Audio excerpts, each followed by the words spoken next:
Akupunktur juga berfungsi untuk meningkatkan kualitas dari sel sperma dan sel telur pada pasien program hamil.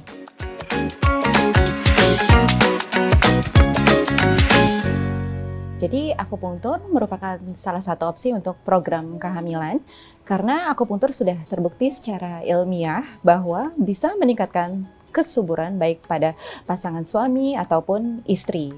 Jadi, akupunktur ini bisa dimanfaatkan sebagai terapi pendukung atau suportif pada program kehamilan. Jadi, pasien bisa memulai akupunktur sedini mungkin setelah konsul kepada dokter obstetrik dan ginekologi pada wanita dan pada dokter andrologi untuk prianya. Setelah membawa hasil yang lengkap pada wanita misalnya USG, HSG, hasil pemeriksaan laboratorium, dan pada pria biasanya juga membawa hasil analisa spermanya, nanti akan dipantau dari jumlah, bentuk, ataupun pergerakan dari spermanya, yang mana hasilnya tersebut akan dilakukan terapi akupunktur sebagai penunjang pada pasien. Jadi mekanisme akupunktur sebenarnya secara umum terbagi menjadi 3 ya, baik lokal, sentral, maupun segmental. Tetapi pada kasus program hamil, baik pada pria maupun pada wanita, bisa dimulai dari regulasi hormonal, baik dari HPO axis atau hypothalamus pituitary ovarian axis, yang mana mempengaruhi untuk keseimbangan hormonalnya. Dan juga pada pasien program hamil ini sering terjadi kecemasan, kelelahan, lalu tidak nyaman. Nah, pasien diberikan titik yang membuat mereka lebih tenang dengan menaikkan beta endorfinnya. Lalu, secara lokal tentu kita targetkan untuk meningkatkan aliran darah ke dinding rahimnya atau ke rahimnya, sehingga nutrisi dan oksigenasi akan lengkap didapatkan untuk proses kehamilan ini.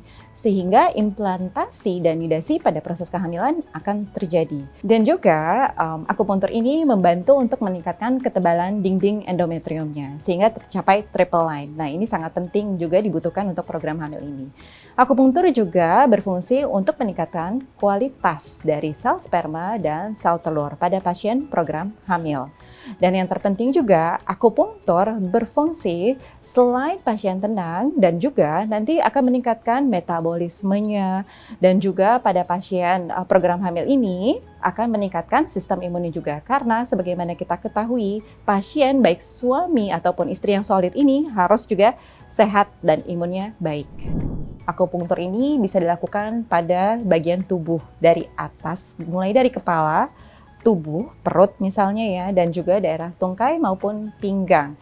Tetapi akupunktur ini titiknya diberikan case by case. Itulah uniknya akupunktur. Jadi setiap pasien tentu sifatnya individual atau custom made.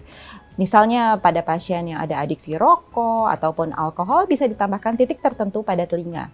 Sehingga proses kehamilan atau program kehamilan ini akan meningkat keberhasilannya. Karena banyak sekali pada pasien yang merokok ataupun adiksi alkohol kasusnya ada gangguan pada sperm dan lain-lain. Nah, sifatnya custom made. Dan titiknya ini berfungsi mulai dari sentral, lokal, sama segmental. Karena titik tersebut mempengaruhi organ terkait dan secara sentral hormonal yang mana mempengaruhi imbalance hormon tadi sehingga menjadi balance setelah dilakukan terapi akupunktur. Dan terapi ini dilakukan tergantung dari program yang diberikan dari dokter obstetrisnya. Jadi sekali lagi sifatnya custom made. Misalnya, pada program hamil alami tentu dilakukan selama 12 kali. Seminggu dilakukan 2 kali. Lalu pasien akan diistirahatkan nih selama 3 bulan kurang lebih. Biasanya kalau pada kasus unexplained infertility, pada proses tersebut bisa terjadi kehamilan secara alami. Lalu jika masih belum, akan dikonsulkan kembali oleh dokter obstetrisnya, maka dilakukan terapi lagi selama 12 kali. Istirahat kembali, lalu dilakukan kembali. Nah, setelah itu, jika masih belum terjadi kehamilan, biasanya dokter obstetrisnya nanti akan mengonsulkan apakah akan dilanjutkan dengan inseminasi ataupun program IVF. Akupunktur sangat baik sebagai terapi suportif pada pasien yang menjalani bayi tabung atau IVF ya. Akupunktur bisa dilakukan dari persiapan mulai dari 3 bulan sebelumnya atau 3 siklus haid biasanya. Lalu selanjutnya pada saat dilakukan stimulasi ovarium terkendali. Nah, di sini sering didapatkan OHSS atau sindroma hiperstimulasi terhadap ovarium. Pasien misalnya mual, muntah, nyeri kepala, perutnya tidak nyaman. Nah, dengan akupunktur pada saat dilakukan SOT ini, maka pasien gejala tersebut hampir tidak ada atau sangat ringan. Jadi bagus sekali dilakukan. Nah, setelah itu tentu pasien akan menjalani terapi lanjutan pada IVF ini yaitu misalnya pada saat OPU. Nah, rasa tidak nyaman pada saat OPU atau nyeri akan dikendalikan juga dibantu dengan akupunktur. Nah, pada saat selanjutnya embrio transfer, akupunktur akan dilakukan sebelum maupun setelah embrio transfer, yang mana hasilnya akan sangat baik berdasarkan bukti ilmiah bahwa hal tersebut akan meningkatkan keberhasilan IVF karena menurunkan angka kecemasan dan meningkatkan aliran darah ke arteri uterinanya sehingga implantasi dan nidasi terjadi dengan baik. Nah, setelah ini pada IVF tentunya pada pasien kadang terasa kaget setelah proses kehamilan terjadi, ada mual, muntah pada trimester 1, tetap bisa dilanjutkan untuk mencegah nausea, vomiting atau mual muntah yang berlebihan pada ibu hamil. Bahkan sampai nanti menjelang melahirkan pada kasus nyeri-nyeri yang terjadi pada proses kehamilan. Nah, Mams, waktunya mengkudu, mendingan kuis dulu. Pertanyaannya disimak ya, berapa kali program akupunktur untuk melakukan program hamil alami? Ayo, tadi yang nyimak pasti tahu. Tulis jawabannya dan akun Instagram Mams di kolom komentar ya, nanti akan ada hadiah yang sangat menarik. Untuk hasil yang optimal, tentu akupunktur sebagai terapi suportif bekerja sama juga dengan dokter obsgyn, dokter andrologi, dan juga dengan dokter gizi jika pasien berat badannya berlebih. Nah, ini semua harus bekerja sama sebagai satu tim. Tapi yang paling penting jangan lupa bahwa pola makan harus diatur. Ini sangat penting pada program hamil, apalagi pada pasien tertentu yang memiliki resistensi terhadap insulin. Kedua, olahraga. Olahraga juga penting untuk meningkatkan angka keberhasilan kehamilan.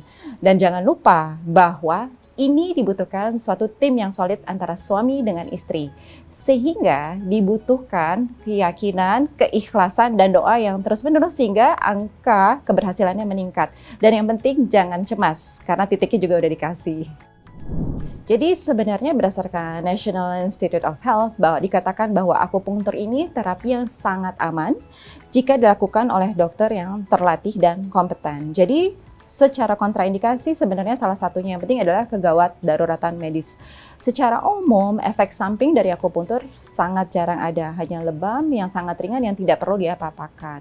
Jadi asal dilakukan dengan tenaga yang kompeten, maka hasilnya juga akan baik. Nah, Mams, berikut sudah saya jelaskan peran akupunktur terhadap program hamil, baik alami, inseminasi, ataupun IVF. Jadi akupunktur sangat berperan dan membantu sebagai terapi suportif. Nah, Mams, saya harap hasil tadi akan sangat bermanfaat, tidak hanya untuk kita, tapi juga untuk Mams lainnya. Kita sebar ya ke Mams lainnya, sehingga hasil program hamil ini juga akan bermanfaat untuk orang banyak.